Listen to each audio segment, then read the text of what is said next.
I remember the exact moment everything fell apart. It was a Tuesday afternoon in March, and I was sitting in my office on the 14th floor reviewing schematics for a new commercial HVAC system. The project was worth $3 million, and I'd spent 6 months nurturing the client relationship, working through every technical specification and budget concern. The windows behind me overlooked the financial district, a view I'd earned through years of 80-hour weeks and successful project deliveries. My office wasn't large, but it was mine, with my name on the door and my professional engineering license framed on the wall beside my master's degree from State University.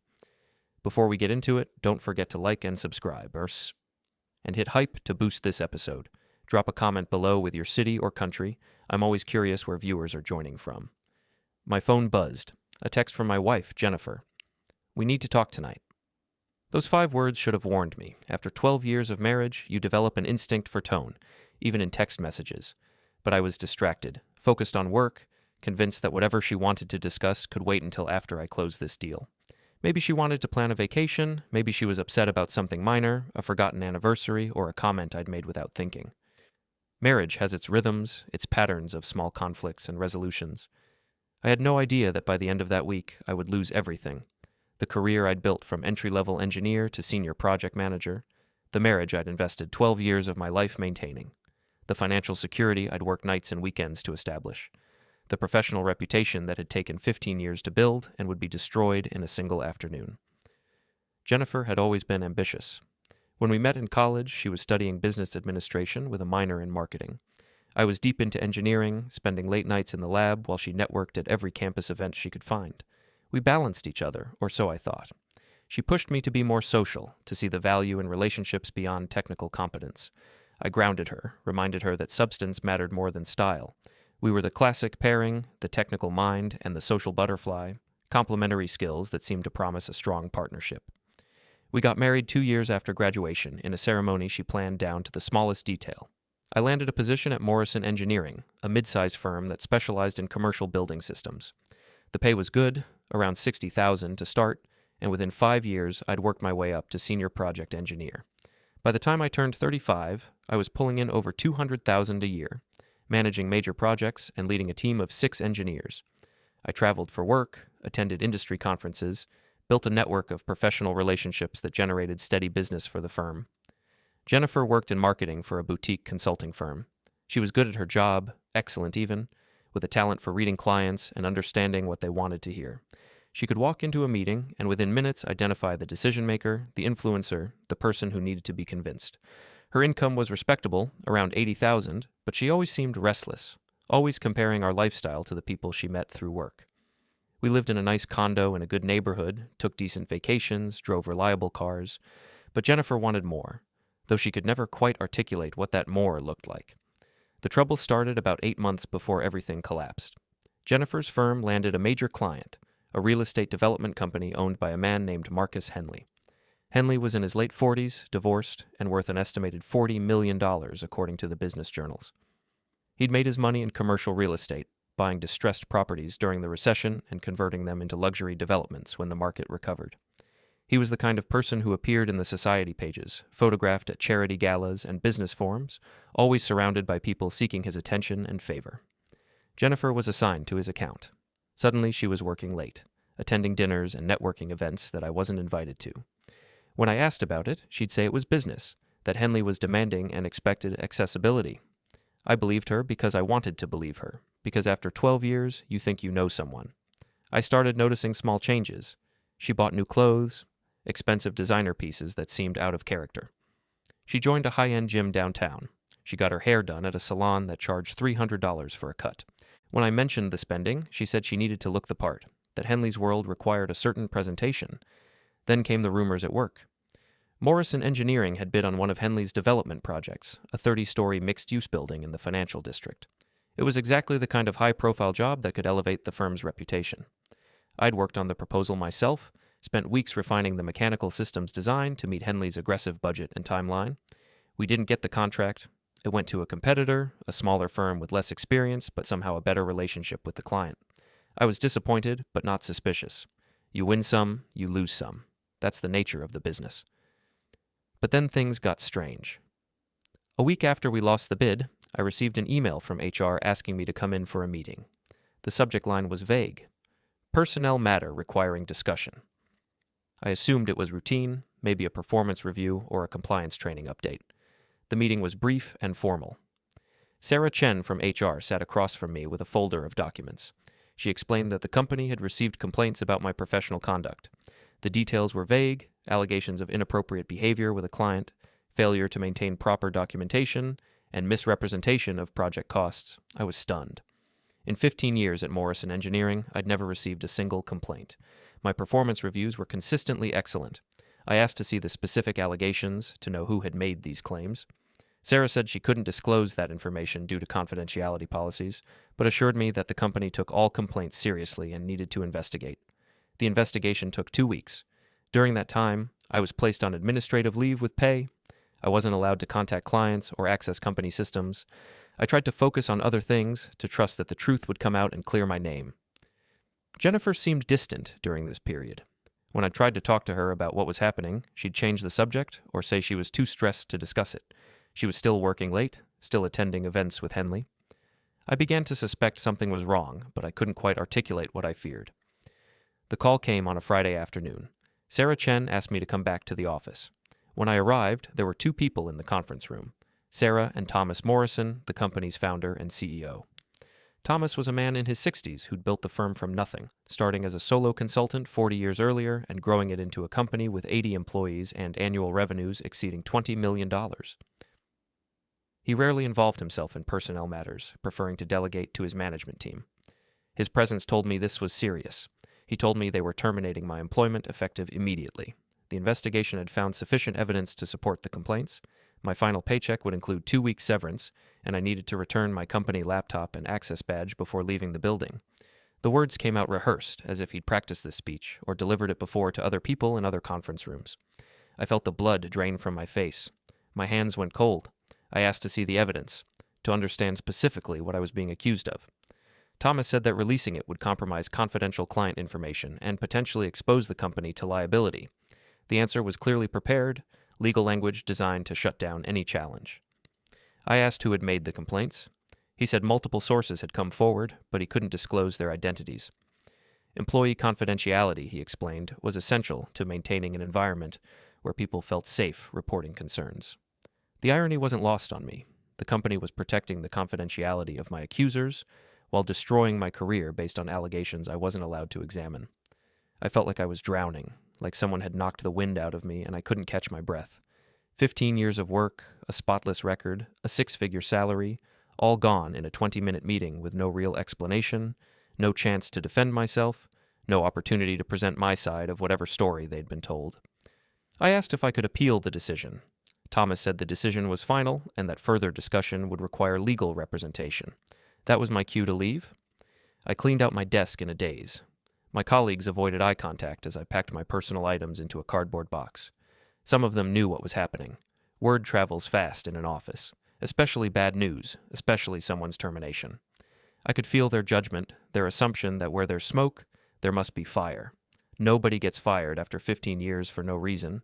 I must have done something. I must have deserved this somehow. I drove home that afternoon feeling like someone else was controlling my body. When I walked through the front door, Jennifer was sitting on the couch with 2 suitcases packed beside her. Large suitcases, the kind we used for international trips. She'd been crying, but her jaw was set with determination. She said she was leaving, that she'd been seeing Marcus Henley for 6 months, that she'd finally found someone who understood her ambitions, who could give her the life she deserved. She said I was too comfortable, too content with a middle-class existence, too focused on work to see what she needed.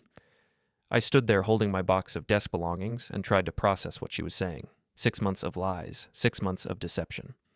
I asked if she knew about the complaints at work, if she'd had anything to do with my termination. She laughed, actually laughed, a bitter, contemptuous sound that I'd never heard from her before. She said, "You couldn't keep up anyway. Marcus lives in a world you'll never understand. He has connections, influence, the ability to make things happen with a phone call. What do you have? A job you just lost and a condo with a mortgage. You're brilliant at engineering, but you have no vision, no ambition beyond the next project." Then she picked up her suitcases and walked out. I watched through the window as a black Mercedes SUV pulled up to the curb. Marcus Henley was driving. Jennifer loaded her bags and got in without looking back. I sat on the floor of our living room for 3 hours. The box of my belongings was still on the coffee table. My phone rang twice, both calls from my mother. I didn't answer. I couldn't form words to explain what had just happened. The fall. The divorce moved fast. Jennifer had clearly been planning it for weeks, possibly months. She'd already retained a lawyer, a sharp woman named Victoria Strauss, who specialized in high-net-worth divorces. I scrambled to find representation, settling on a solo practitioner named David Kim, who charged a fraction of what Strauss's firm cost. We'd been married 12 years in a community property state. Theoretically, everything should have been split down the middle. But Jennifer argued that my termination from Morrison Engineering was due to professional misconduct, which violated the state's marital fault provisions. She wanted the condo, the car, and half my retirement savings, while claiming I should receive nothing from her earnings during our separation period. I couldn't afford to fight. Not really. My severance was gone within 6 weeks, eaten up by legal fees and living expenses. The mortgage on our condo was $3,200 a month, and without my income, I couldn't make the payments. Jennifer's lawyer filed a motion for exclusive occupancy, arguing that her continued employment and stable income made her the more suitable resident. The judge granted it. I had 30 days to remove my personal belongings and find somewhere else to live. I moved into a studio apartment in a neighborhood I'd driven through but never really seen. The rent was $1,200 a month for 500 square feet, a kitchenette with 2 burners, and a bathroom with permanent mildew stains on the ceiling. My neighbors included a retired veteran with PTSD who shouted at invisible enemies at 3 a.m, and a young couple who fought so loudly I could hear every word through the thin walls. I applied to 73 engineering positions in the first month, 73 carefully crafted resumes and cover letters, each one tailored to the specific job description, highlighting relevant experience and downplaying the gap in employment. I spent hours on each application, researching the company, customizing my materials, trying to present myself as the ideal candidate. I got 4 responses. 3 were automated rejections, the kind generated by applicant tracking systems that filter candidates before a human ever sees the application. 1 was a phone screening that ended abruptly when the recruiter asked why I'd left my previous position. I tried to be honest without being too specific. I explained that there had been complaints, that I'd been terminated following an investigation, but that I believed the allegations were false and had been part of a coordinated effort to damage my reputation. The recruiter thanked me for my time and said they'd be in touch. They never called back. I realized later that honesty was the wrong approach, that any mention of termination or investigation or allegations raised flags that couldn't be explained away in a brief phone conversation. The problem was obvious and insurmountable. A termination for cause after 15 years raised red flags that no explanation could fully address. And Morrison Engineering, despite having no legal obligation to provide references, had made sure their position was clear. When potential employers called to verify my employment history, they received minimal information: dates of employment, final title, and a terse note that I was not eligible for rehire. That single phrase, "not eligible for rehire," killed every application. In engineering, reputation is currency. Firms invest heavily in their senior people, providing training, building relationships, trusting them to represent the company to clients and partners. A senior engineer who'd been fired for professional misconduct, regardless of the details or the truth behind the allegations, was radioactive. No one wanted to take the risk of hiring someone who might carry problems from their previous employer into a new organization. By month 3, I was applying to entry-level positions, junior engineer roles that paid $50,000 a year, less than a quarter of what I'd been making. I didn't get interviews. I was overqualified, and the gap in my employment history raised questions I couldn't answer without discussing the termination. My savings were evaporating. The divorce settlement had taken most of what I'd accumulated, and my monthly expenses, even in the cheap studio, were more than I could sustain without income. I canceled my gym membership, stopped eating out, learned to cook cheap meals from rice and beans and whatever vegetables were on sale. I applied for unemployment benefits. The state initially denied my claim because I'd been terminated for misconduct. I appealed, arguing that the allegations were never proven and that I'd been denied due process. The appeals board ruled against me. The Morrison Engineering HR records showed a documented investigation with multiple complaint sources. Whether or not the allegations were true, the company had followed proper procedure in terminating my employment. By month 4, I was 2 weeks away from eviction. My landlord had been patient, but patience has limits. I needed income, any income, immediately. I found a posting on a job board for a night custodian position at a commercial office building. The pay was $15 an hour, 30 hours a week, which translated to about $1,900 a month before taxes. After taxes, I'd net around $1,600, My monthly expenses were roughly $2,200, which meant I'd be sliding deeper into debt every month even with this job. But it was better than nothing, better than complete financial freefall. The shift ran from midnight to 6 in the morning, 5 nights a week. The job required no experience, no background check beyond a basic criminal records search, just a willingness to show up and clean. I applied on a Monday. They called me Tuesday morning and asked if I could start that night. I said yes. The building was one I recognized immediately. Tower Plaza, a 15-story glass and steel structure in the business district that I'd visited dozens of times during my career at Morrison Engineering. We'd designed the HVAC systems for the renovation 3 years earlier. I'd stood in that lobby in a suit and tie, discussing airflow calculations and thermal load requirements with the building manager, presenting myself as an expert, someone whose opinion mattered. Now I was mopping that same lobby in a janitor's uniform at 3 in the morning, invisible to the handful of people who passed through, just another service worker maintaining the spaces where important people did important work. The work was exactly what you'd expect.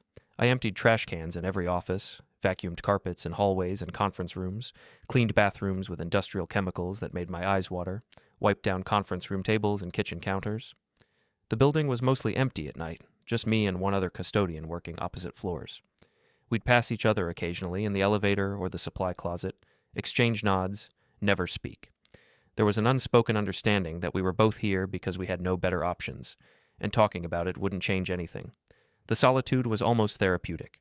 There was something meditative about the repetitive physical labor, the simple clarity of a task completed, trash removed, floor cleaned, lights off, no office politics, no client relationships, no performance metrics, just work and wages.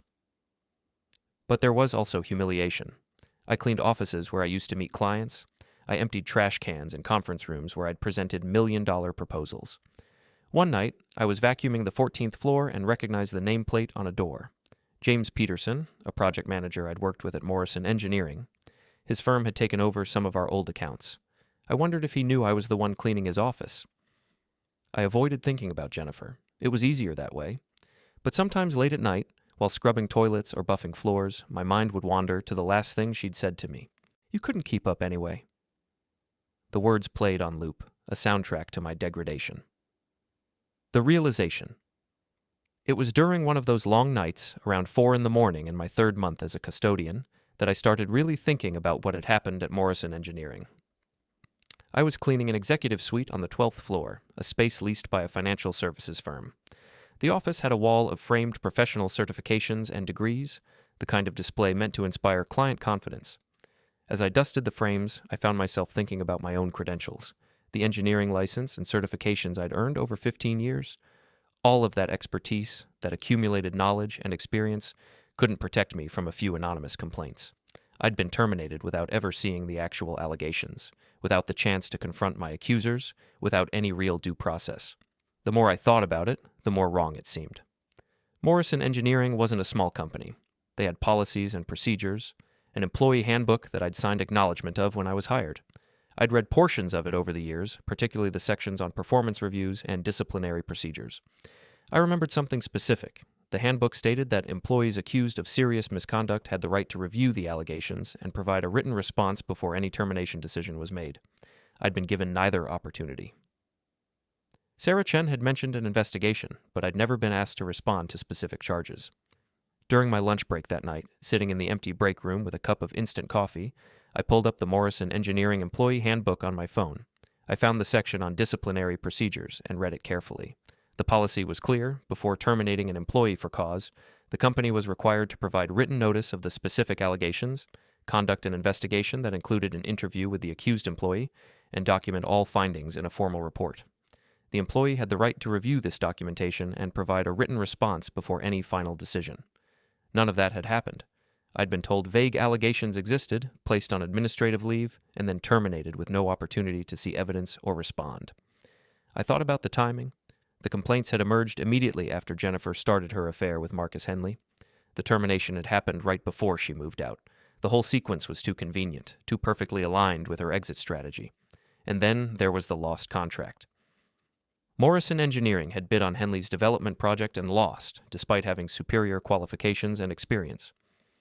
A few weeks later, I was fired based on complaints that allegedly came from a client. Which client? What project? I'd never been told.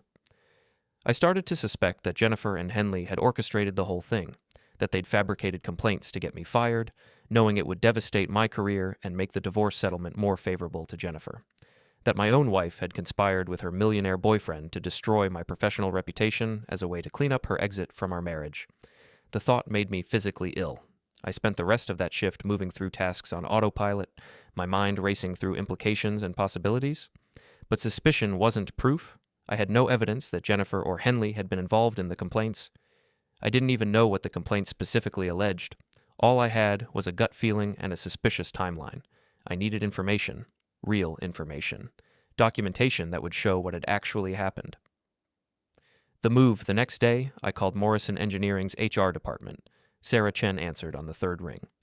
I identified myself and explained that I was requesting a copy of my complete personnel file, including all documentation related to the investigation and termination.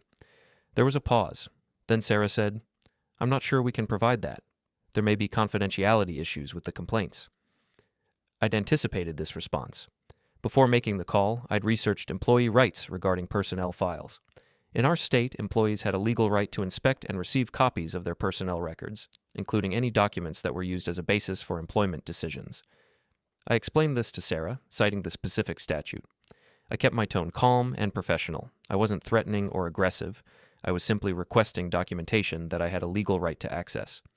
Sarah said she'd need to consult with the company's legal counsel and would get back to me. I thanked her and hung up. 3 days passed, then a week. I called back and left a voicemail. No response.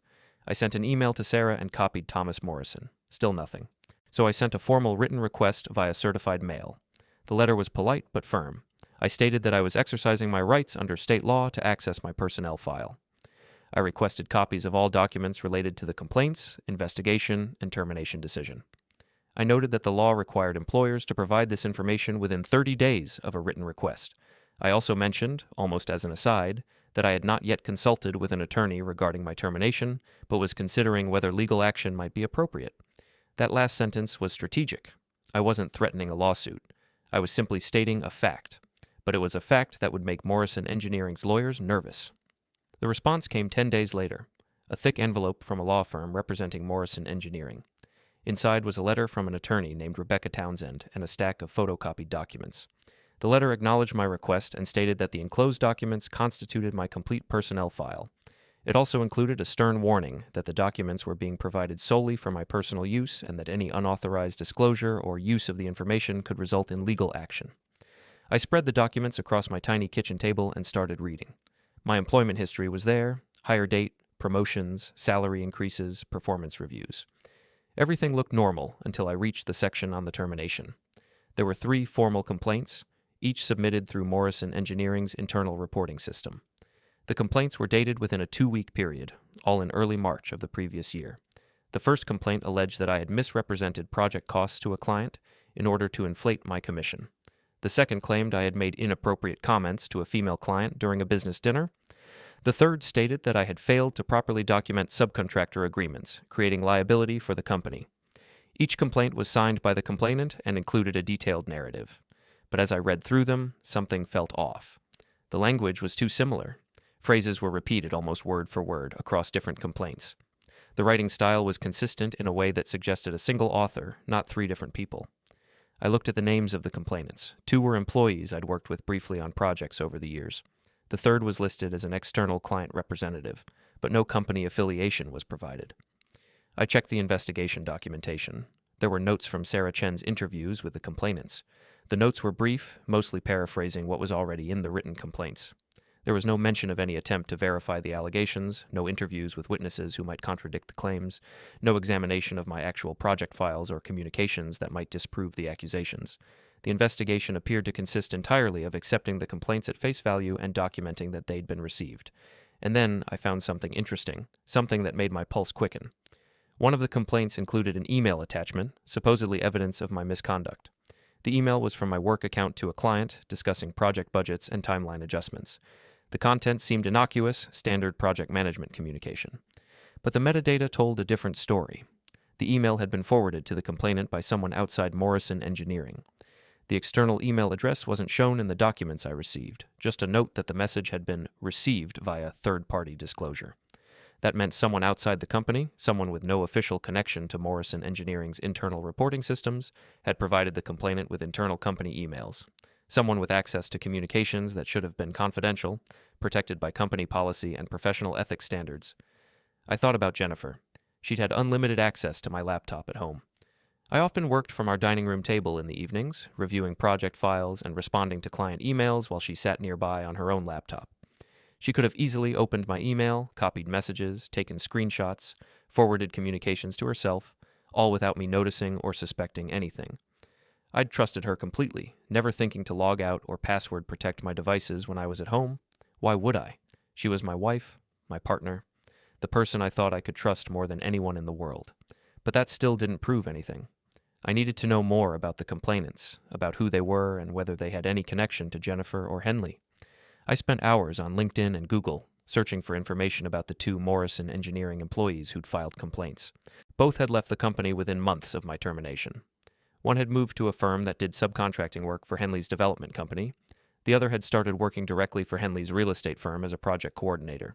The timing was suspicious. Two people file complaints that get me fired, then both end up working in Henley's business orbit. That couldn't be coincidence. The third complainant, the external client representative, was harder to track. The name on the complaint was Daniel Foster, but there was no company affiliation listed. I searched for Daniel Foster in conjunction with commercial real estate and development. Nothing relevant came up. Then I tried a different approach. I searched for Daniel Foster in conjunction with Marcus Henley. The third result was a professional biography on Henley Development Group's website. Daniel Foster was listed as Director of Client Relations, responsible for managing relationships with architects, engineers, and contractors on Henley's projects. So the external client representative, who'd filed a complaint about my professional conduct, was actually an employee of Marcus Henley, and Morrison Engineering had treated his complaint as credible without disclosing this obvious conflict of interest. I sat back and stared at the documents spread across my table. The pattern was clear. Jennifer and Henley had coordinated a scheme to get me fired. They'd recruited two Morrison Engineering employees with promises of future employment. They'd fabricated complaints using information Jennifer had access to. They'd had Henley's own employee file a complaint as a supposed independent client. And Morrison Engineering had accepted all of it at face value, never questioning the connections or the timing. The mistake. I did nothing with this information for 2 weeks. I just sat on it, thinking through implications and possibilities. Part of me wanted to immediately file a lawsuit, to expose what they'd done and get some measure of revenge. But I was broke, living paycheck to paycheck from my custodian wages, with no ability to afford a lawyer. Another part of me wondered if it even mattered. Yes, I'd been set up, but proving it in court would be expensive and time-consuming. And even if I won, what would I really gain? My reputation was already destroyed. No engineering firm would hire me regardless of the lawsuit's outcome, so I did the only thing I could afford to do. I sent another letter to Morrison Engineering's HR department. This time, I was more specific. I noted the connections between the complainants and Marcus Henley's company. I pointed out the conflict of interest that had never been disclosed. I mentioned the identical language across complaints and the suspicious timing of everything. I didn't threaten a lawsuit. I didn't demand money. I simply stated that I had concerns about the integrity of the investigation and wanted to ensure that the company was aware of the potential issues. I also sent copies of the letter to Thomas Morrison and to Morrison Engineering's board of directors. I figured that if anyone was going to take this seriously, it would be the people responsible for the company's legal and ethical compliance. Then I went back to work, mopping floors and emptying trash cans and trying not to think about what might happen next. The call came 3 weeks later. I was at home, sleeping after a night shift, when my phone rang. The caller ID showed Morrison Engineering's main number. I almost didn't answer, assuming it was a mistake or maybe a mass notification about a company event. But I picked up. Sarah Chen was on the line, and her tone was completely different from our previous conversations. She was formal, carefully professional, almost nervous. She said that Morrison Engineering had completed an additional review of my termination file. They'd identified some procedural concerns that warranted further examination. She asked if I would be willing to come in for a meeting to discuss the matter. I asked what kind of procedural concerns. Sarah said she couldn't discuss details over the phone, but that the company wanted to ensure all proper protocols had been followed. I agreed to a meeting. We scheduled it for the following Tuesday afternoon, which meant I'd have to miss a night of custodial work, but this seemed important enough to justify the lost wages. When Tuesday came, I put on the only suit I still owned, a navy blue two-piece that was slightly too loose after months of stress and cheap food. I took the train downtown and walked into Morrison Engineering's office building for the first time in almost a year. Sarah Chen met me in the lobby and escorted me to a conference room. Inside were 3 other people: Thomas Morrison, Rebecca Townsend, the attorney who'd sent my personnel file, and a man I didn't recognize who was introduced as Robert Hayes, the company's director of compliance. The meeting lasted 90 minutes. Thomas Morrison started by acknowledging that my letter had raised serious concerns about the investigation process. He said the company had conducted a thorough internal review, bringing in outside counsel to examine the case file independently, and had identified several problems with how the complaints were handled. His tone was careful, measured, the voice of someone who'd been coached by lawyers on exactly what to say and how to say it. Rebecca Townsend walked through the specifics, reading from a legal pad covered in detailed notes. The investigation had failed to identify and document the conflicts of interest between the complainants and Henley's company. The complaints had been accepted at face value without adequate verification or any attempt to corroborate the allegations through independent sources. My right to review the allegations and provide a response before termination, a right explicitly guaranteed in the employee handbook, had not been properly honored. The company had essentially taken the word of 3 people with obvious connections to each other and to Marcus Henley, and used that as the sole basis for destroying my career. Most significantly, Rebecca continued, the company had discovered that 2 of the complainants had been in active negotiations for employment with Henley Development Group at the time they filed their complaints. Email records obtained through the internal review showed discussions about job opportunities, salary negotiations, and start dates, all occurring simultaneously with the complaint process.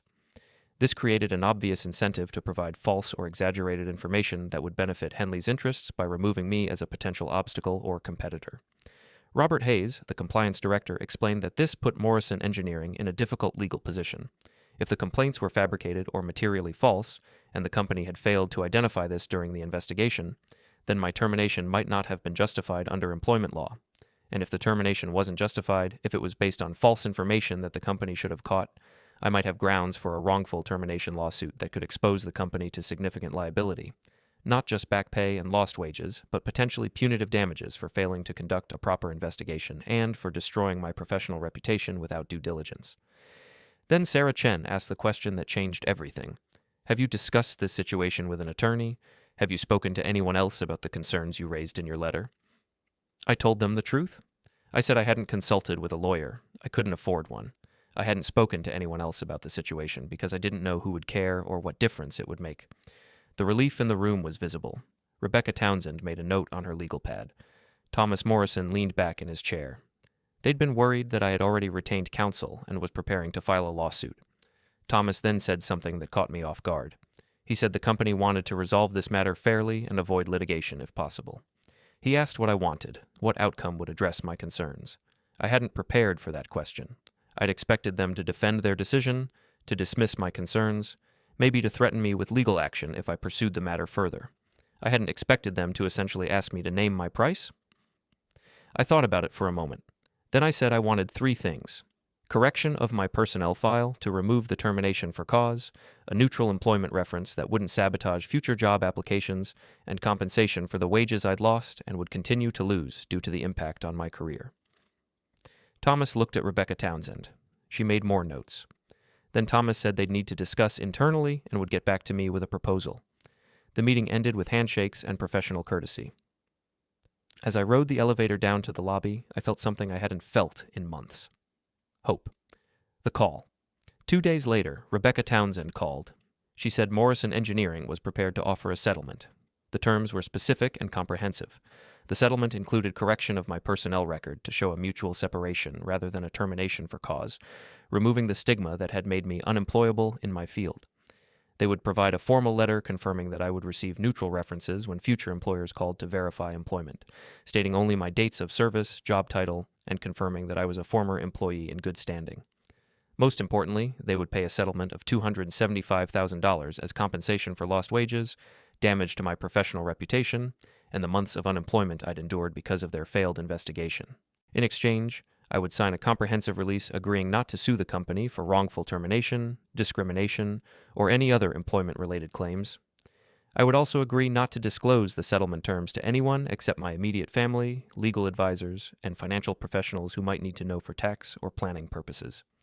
The agreement included standard confidentiality clauses, non-disparagement provisions, and acknowledgement that the settlement represented neither an admission of liability nor an acknowledgement of wrongdoing by Morrison Engineering. I asked for time to consider. She said she'd send the settlement agreement for my review, and I could take a week to decide. The document arrived via email that evening. 23 pages of dense legal language, all carefully crafted to protect Morrison Engineering from any future liability. Every clause had been worded by lawyers to minimize risk, to ensure that accepting this payment meant closing this chapter permanently. I read through it twice, making notes on things I didn't understand, researching legal terms that weren't immediately clear. I knew I should have a lawyer review it before signing. That's what everyone tells you. Never sign a legal document without having your own attorney examine it first. But hiring an attorney would cost thousands of dollars, money I didn't have in any meaningful sense. Yes, I'd receive $275,000 if I signed, but I didn't have that money yet, and I couldn't afford to spend several thousand on legal review when I was still behind on rent and utilities. I signed the agreement on day 6 and sent it back via email. The following week, I received a direct deposit of $275,000, minus the required tax withholdings. After taxes, the net amount was about $180,000. It was more money than I'd seen in my account since before the divorce. Enough to pay off my debts, move to a better apartment, and have a cushion while I searched for real employment. But the most important part wasn't the money. It was the corrected personnel record and the agreement that Morrison Engineering would provide neutral references. That changed everything for my job search. Instead of a termination for cause, I could now honestly tell prospective employers that I'd left Morrison Engineering by mutual agreement to pursue other opportunities. The settlement also included something I hadn't expected. As part of their internal review, Morrison Engineering had flagged the complaints for potential fraud and had referred the matter to their compliance department for further investigation. Robert Hayes had mentioned this briefly in our meeting, but I hadn't fully appreciated what it meant. It meant that Morrison Engineering was now looking closely at the relationship between the complainants and Henley Development Group. They were examining whether the complaints had been orchestrated as part of a scheme to damage my reputation for Henley's benefit.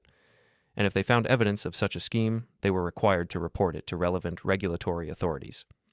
That investigation was happening independently of my settlement. I'd gotten my money and my corrected employment record, but the company's compliance review was ongoing, and it had implications far beyond my personal situation. Her panic. Jennifer found out about the settlement within days. I'm not sure how. Maybe one of the Morrison Engineering employees mentioned it to someone who knew her. Or maybe Marcus Henley's people were monitoring the situation more closely than I'd realized, tracking developments through their network of business contacts and industry connections. Information travels fast in professional circles, especially when it involves potential scandal or legal complications that might affect business relationships. She called me on a Saturday afternoon. I was in my apartment, still the same tiny studio because I hadn't yet moved despite having the settlement money. I'd been cautious, paranoid even, wanting to make sure the funds fully cleared and that Morrison Engineering didn't somehow reverse the agreement or discover some loophole that would allow them to reclaim the payment. The money sat in my checking account, untouched except for paying down some of the debt I'd accumulated during the months of unemployment. I almost didn't answer when I saw her name on my phone. We hadn't spoken since the divorce was finalized, hadn't exchanged a single word or message in over 9 months. There was nothing left to say, or so I thought. But curiosity won out. I wanted to know what could possibly motivate her to contact me after everything that had happened. Her voice was tight, stressed in a way I'd rarely heard during our marriage. Even during our worst arguments, Jennifer had always maintained a certain control, a measured tone that suggested she was in command of the situation. But now she sounded frayed, on edge, almost desperate. She asked what I'd done, what I'd told Morrison Engineering, what accusations I'd made. The questions came rapid fire, overlapping, barely waiting for my responses. I asked her what she was talking about, playing dumb, wanting to understand how much she knew before revealing anything myself. She said she'd heard that the company was reviewing my termination, that there were questions about the complaints, that someone had raised concerns about the investigation process. She wanted to know if I'd accused her of anything, if I'd mentioned her relationship with Marcus, if I'd suggested she'd been involved in orchestrating the allegations. I told her honestly that I'd simply requested my personnel file, as was my legal right, and had pointed out some inconsistencies in the investigation. I'd noticed that the complainants had connections to Henley's company and that this created potential conflicts of interest that should have been disclosed. I'd documented these observations in a letter to the company's HR department and board of directors. That was all. Just facts, just documentation, just questions that deserved answers. There was a long silence. Then Jennifer said, "What did they tell you? Are they investigating Marcus?" I said I didn't know what Morrison Engineering was investigating. The compliance review was their internal process, and I wasn't part of it. She said, "You need to tell them it was a misunderstanding, that you were confused about the timeline. Tell them you made a mistake." I asked why I would do that. She said, "Because if you don't, this is going to blow up into something much bigger. It's going to hurt people who don't deserve it. It's going to cost Marcus contracts and damage his reputation." I almost laughed. After everything she'd done, after conspiring to get me fired and mocking me for losing everything, she was now worried about protecting Marcus Henley's reputation. I told her I wasn't going to do anything. I'd already settled with Morrison Engineering. Whatever their compliance department was investigating, it had nothing to do with me anymore. She called me 3 more times that day. I didn't answer. She left voicemails, each one more frantic than the last. In the final message, her voice was shaking. "You don't understand what you've done. Marcus has lawyers, real lawyers. If this investigation impacts his business, if it costs him contracts, he's going to come after you. He's going to destroy what's left of your career. Please, just call me back." I deleted the voicemails and blocked her number. The outcome. The Morrison Engineering compliance review took another 6 weeks. I wasn't directly involved, but I heard about it through a former colleague who reached out after learning about my settlement. He said the company had hired an outside investigator to examine the complaints and the circumstances around my termination. The investigator interviewed the 3 complainants. 2 of them, the former Morrison Engineering employees who now worked in Henley's business orbit, admitted under pressure that they'd been approached by someone from Henley's company and encouraged to file complaints about me. They'd been promised favorable consideration for job opportunities if they cooperated. The 3rd complainant, Daniel Foster from Henley Development Group, initially denied any impropriety, but eventually acknowledged that he'd been asked to file a complaint by Marcus Henley personally. Henley had provided him with specific allegations to include and had assured him it was a legitimate business concern. The investigator also discovered email communications between Henley and one of the complainants that made it clear the complaints were coordinated and motivated by Henley's desire to damage my professional reputation. The emails referenced Jennifer and indicated that she'd provided information about my work and projects that was used to construct the complaints. Morrison Engineering compiled this into a formal report and presented it to their board of directors. The board decided to report the matter to the State Engineering Licensing Board and to the local district attorney's office for potential investigation of fraud and conspiracy charges. I learned about this from a detective who called me one afternoon. He was investigating allegations of a coordinated effort to file false complaints with the intent to damage someone's professional reputation and employment. He asked if I'd be willing to provide a statement about what happened. I told him everything I knew, the timeline, the suspicious connections, the evidence I'd found in my personnel file. He took notes and said the investigation was ongoing. He couldn't tell me much about what they'd found, but he confirmed that both Marcus Henley and Jennifer were being investigated as potential conspirators. The case didn't result in criminal charges. The district attorney apparently decided that while the conduct was unethical and potentially grounds for civil liability, it didn't clearly meet the legal definition of fraud under criminal statutes. There were too many gray areas, too much potential for the defendants to argue they'd simply encourage people to raise legitimate concerns. But there were other consequences. The State Engineering Licensing Board opened its own investigation into whether the complainants, 2 of whom were licensed engineers, had violated professional ethics standards by filing false complaints. That investigation resulted in formal reprimands and mandatory ethics training for both individuals. More significantly, Morrison Engineering quietly spread the word in the industry about what had happened. Professional communities are small, especially at the executive and senior management levels, and reputation matters more than almost anything else. Within months, it became common knowledge among architects, engineers, contractors, and developers that Marcus Henley had orchestrated false complaints to damage a competitor's engineer as a favor to his girlfriend. The story was too juicy not to share, too dramatic not to retell at industry conferences and networking events. Henley's business didn't collapse. His company was too established, his financial resources too substantial for a single scandal to destroy everything he'd built. But it took hits, significant ones that affected his bottom line and his standing in the business community. 2 major clients declined to renew contracts, citing concerns about the company's ethics and integrity. When pressed for details, they mentioned the Morrison Engineering situation and said they preferred to work with partners whose business practices were above reproach. A commercial bank withdrew financing for one of his development projects after learning about the investigation, claiming that the reputational risk made the project too uncertain from a lending perspective. Several prominent architects and engineering firms refused to bid on his projects. not wanting to be associated with someone who'd been involved in such a scheme, worried that working with Henley might taint their own reputations by association. Jennifer lost her job at the consulting firm within 3 months of the scandal becoming public knowledge. The firm's managing partners called her in for a meeting and explained that they had become uncomfortable with her connection to the situation. Clients had raised questions, they said. The firm's reputation was being affected. It would be better for everyone if she transitioned to another opportunity. They offered her a modest severance package in exchange for a non-disparagement agreement, essentially paying her to leave quietly without making a fuss or filing complaints about wrongful termination. She couldn't find equivalent work in the industry. The marketing and consulting world is even smaller than engineering, and word had spread. No one wanted to hire someone who'd conspired against her own husband, who'd used privileged access to his confidential work information to orchestrate his termination, who'd demonstrated such a profound lack of ethics and professional judgment. It didn't matter that she had skills, that she was talented at her job, that she could deliver results for clients. The trust was gone, irreparably damaged by her choices. I heard through mutual friends that she and Marcus broke up about 8 months after the investigation became public. Apparently, he blamed her for the damage to his reputation, claiming she'd promised him the scheme would never be discovered, that she'd assured him I would simply accept the termination and move on without causing problems. She blamed him for being reckless and leaving an obvious trail of evidence, for not being smart enough to cover their tracks properly, for underestimating me and assuming I wouldn't have the resources or determination to fight back. The relationship that had seemed so perfect, so destined, so worth destroying a marriage over, fell apart under the pressure of consequences they hadn't anticipated. When the fantasy collided with reality, when the adventure turned into a liability, they turned on each other with the same ruthlessness they'd shown me. The ending. I quit the custodial job as soon as the settlement funds cleared, and I'd found new employment. With my corrected personnel record and neutral references from Morrison Engineering, I was able to land a senior engineer position at a mid-sized firm that specialized in sustainable building design.